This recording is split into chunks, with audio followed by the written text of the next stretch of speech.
States like California, states like Hawaii, states like New York have completely not taken the fraud issue seriously in the Medicaid program. And so for those states that refuse to get serious about fraud, we are going to turn off that anti-fraud money. JD Vance and Dr. Oz just revealed that over 800 fake Medicare providers were found within our system here. And now states are being threatened that if they do not crack down, funding cuts are coming, guys. We are sending letters that will require them to show that they are effectively and aggressively prosecuting Medicaid fraud in their states.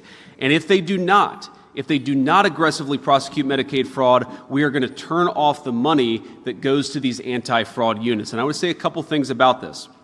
You may think, obviously, this is a Republican administration. We're all proud Republicans up here. You may think that this is purely a red state or blue state issue. That's actually not true. We see Medicaid fraud issues in Ohio, the state that I used to represent in the United States Senate. We also see Medicaid issues, fraud issues in a state like Maryland, which is obviously a very blue state. But both Ohio and Maryland have worked with us to take this issue seriously. They've worked with the guys behind me. They've worked with our entire team to make sure that they take fraud seriously. Again, this does not have to be a red state or a blue state issue. This is just basic good government. However, states like California, states like Hawaii, states like New York have completely not taken the fraud issue seriously in the Medicaid program. And so for those states that refuse to get serious about fraud, we are going to turn off that anti-fraud money. And if we continue to find problems, we can turn off other resources within their state Medicaid programs as well. Our goal here is not to do that. We don't want to turn off any money. What we want to do is ensure that people are taking fraud seriously. We want to protect Medicaid. We want to protect Medicare. But we can't do that if the states that are administering those programs are allowing those programs to be fleeced by fraudsters. So we encourage, whether it's California and New York or Maryland or Ohio, we encourage people to work with us. We want to help you use technology and other tools to get rid of the fraud, to get to the root of the fraud. We want to help you. But we can only help these state programs if those state programs are willing to help themselves. So these letters are the first step, the first effort to try to force these states to get serious about prosecuting fraud, and that's exactly what we're doing. I've been saying for a while now that it is not that we are looking and basically picking on Minnesota, for example, here.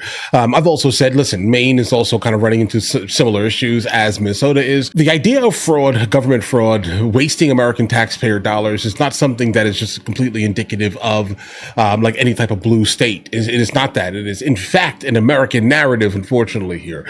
We can go through every single one of the states within our great union, absolutely here, right? And find fraud absolutely running rampant in a good amount of the entitlement programs, period. We need to clean up all of this here. And if you're not taking the necessary steps specifically to kind of mitigate these problems here, then I'm not sure you should be a recipient to any taxpayer dollars here, guys. Let me just talk about one final issue here.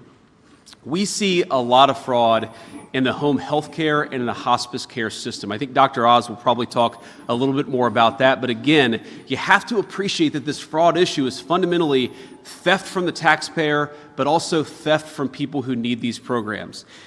Just last month, a California psychotherapist, a woman who had spent 40 years treating patients, helping people deal with problems, found out that her Medicare program had been turned off, that she did not have access to the resources that she had been paying into for her entire life. Why? Because a fraudster had stolen her identity and signed her up for healthcare services that she didn't need, and so she had been turned off of the healthcare services that she did need. This happens way too much in the United States of America, and it happens because until recently, we did not have a government or an administration that actually took the fraud program and took anti-fraud prevention seriously. So let me just close with one final observation here. First of all, why are we doing this now? Why weren't we doing this 2 years ago? And the simple answer is because we didn't have a president and we didn't have an administration who took fraud seriously. So I want to thank the President of the United States, though I know he's busy in China.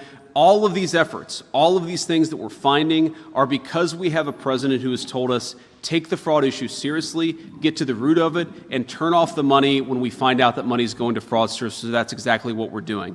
But I just want to say that for me, and I think for a lot of people who are involved in this effort, this is very personal. Because I'm not just the Vice President of the United States. I come from a family, and I grew up in a family where we sometimes benefited from these programs. The generosity of the American people is one of the most amazing things about our country. I think all of us, of course, just passed tax day. None of us like paying our taxes, but we do it. And why do we do it? Because we know that it goes to give a bite to a low-income family. No, because we're forced to. The reason why we do it is because we're forced to, guys. They can't afford food. We know that it goes to pay the military who keep us safe. We know that it goes to some essential services. But that trust in our government, that trust in our institution, it depends on us taking that trust seriously. How long are people going to pay into programs if they know that money doesn't go to a low-income kid who needs health care, but that money goes into a fraudster getting rich? This doesn't work, and this doesn't make sense unless we take fraud seriously. So I'm proud to be part of an effort in our government. I'm proud to lead the effort in our government to finally take fraud seriously. We want to protect these programs for the kids and the families who need them. We want to ensure that the American taxpayer isn't getting fleeced. And I'd say just a few months into it, gentlemen, we have done a very, very good job. Let's keep it up. In February, we had the largest anti-fraud announcement from CMS the day after the State of the Union address, in which the president created this task force and appointed the vice president to lead it. Today's effort is larger. It's much larger. And there's a reason for that. Half of the fraud, we believe, in the federal government could be coming out of healthcare services. We're a large rhino that can be stabbed effortlessly by foreign governments, like syndicated criminal and absolutely smaller time operators who can take advantage of the system with, as Andrew pointed out, as little as a Medicare beneficiary number, which is basically a credit card, to defraud this system. Unfortunately, that results in about $100 billion of estimated theft just from Medicare and Medicaid. That, just to put it in the context of affordability, which is a very important subtext of this discussion, we would be able to double the life expectancy of the Medicare Trust Fund if we could deal with the fraud issues just in Medicare. So anyone who's out there working their tail off, hoping Medicare will be there with them and for them, and we know many young Americans don't think that's going to be the case. It will be the case. If we take the fraud out, it'll be there for you and your children as well. And stopping this as a means of extending the Medicare Trust Fund is a noble purpose, but as has been pointed out by the Vice President and Mr. Ferguson, it is about the human costs. Because if these fraudsters are willing to take your money, they will definitely steal your life and take your health along the way. So let's transition to the 5 major actions. I'm going to go through them in order. I'll share them with Kim, who her nickname is Killer Kim. Mr. Vice President, you'll learn why in a second. She is unstoppable, and you want federal employees like Kim out there like bulldogs going after this fraud. It's right there for us to find. And if we have partnership with the states, it'll help a lot. First, we need a better nickname for her if she's going to work in healthcare. She's a Buckeye. Right, because bro, that name is outrageous. Buckeye. So I gave her a choice. Is that a typical name in Ohio? I don't. Not that. Okay. California Medicaid deferral that the Vice President mentioned is $1.34 billion. Their submissions of Medicare records in the backup estimates are generating major red flags for us. And we have looked carefully at these records. We are allowed to audit, looking back for a quarter. Dan Brillman, Caprice Knapp, who lead the Medicaid program, spearheaded this effort with a great team. We've discovered $630 million in billing from the folks who are egregiously the top 5% of outliers in billing. This is numbers so big you can't imagine anyone billing for these numbers of patients and that much for each patient. And so we're asking California to clarify for us how it got there. Second big area of observation is when you bill within a state, you should be comparable to the states around you. But in California, that's not been the case. In California, the growth of spending in personal care services, in-home services, is twice the rate of the average of the rest of the country.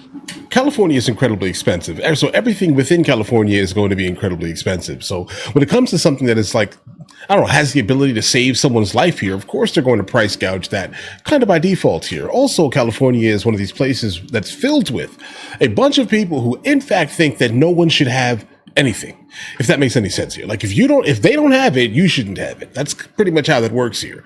So in that type of system, when it comes down to kind of utilizing government funds for, I don't know, large quantities of entitlements, guys, I mean, who surprises California? All right. I'm sure we can go around the country specifically to, like New York also here and start to realize that immediately the people have no problem with defrauding the government because, again, they truthfully feel no one should have anything if they don't have it. If that makes any sense here, guys. The rest of the country is at one number. California is twice that number in its growth rate. We estimate there's $500 million that could be at risk taken from federal taxpayers. That means people in New Mexico, which is a blue state, are paying extra taxes so that California can get away with something that they can't defend. So there's $500 million there we're going to defer till they can show us more convincingly why that's the case.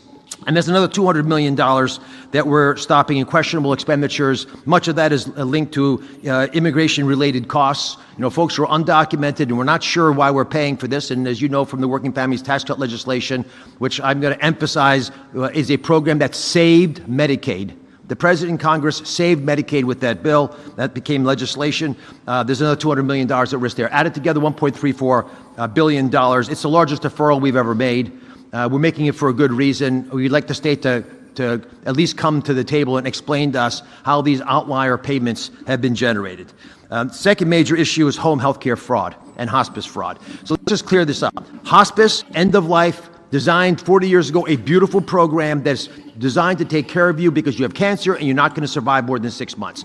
To do that, guys, trade your Medicare benefit for hospice benefit. So you give up Medicare, because why would you want to have coverage for things? Guys, I have no idea what's happening with the source video here, but hold on. Let's just put a button on this for a second here, immediately. There is fraud and abuse of government systems and entitlements in every single state in our union here. And we've gotten into multiple arguments within our comments here, kind of saying, hey, listen, it's not just Minnesota, guys. It's everywhere.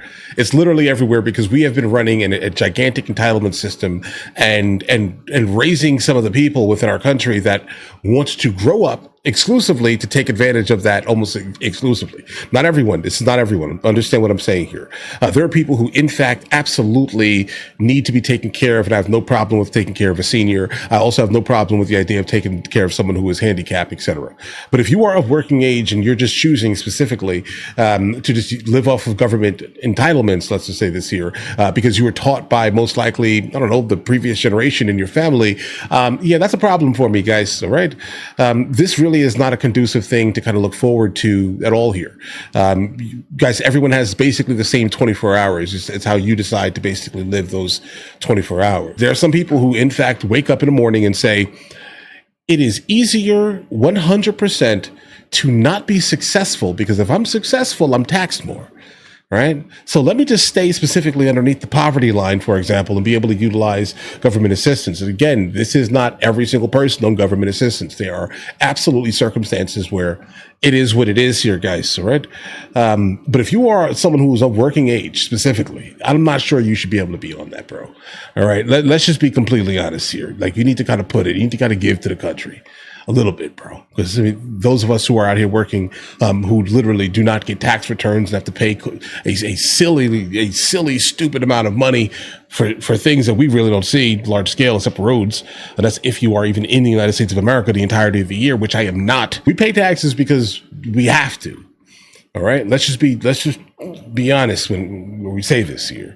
But here, guys, the moral of the story here, California specifically is a place that is full of the people who I just mentioned, right? It's full of them. Like it's full of people whose idea of America is purely rooted in egalitarianism, basically meaning everyone is identical and everyone should have the same exact thing. And if you have more, then that's a problem, and you should probably it just means you should be taxed more. That makes any sense here, guys, right? Cut the funding immediately of any state that is basically deciding that they're going to kind of participate or be an accomplice to the fraud here, guys. All right. There should not be money flowing like water to these places. Reality. But either way, listen, you guys all have an absolutely amazing day. If you guys are new here, please like and subscribe. And in the meantime, guys, I'll go ahead and catch you guys later.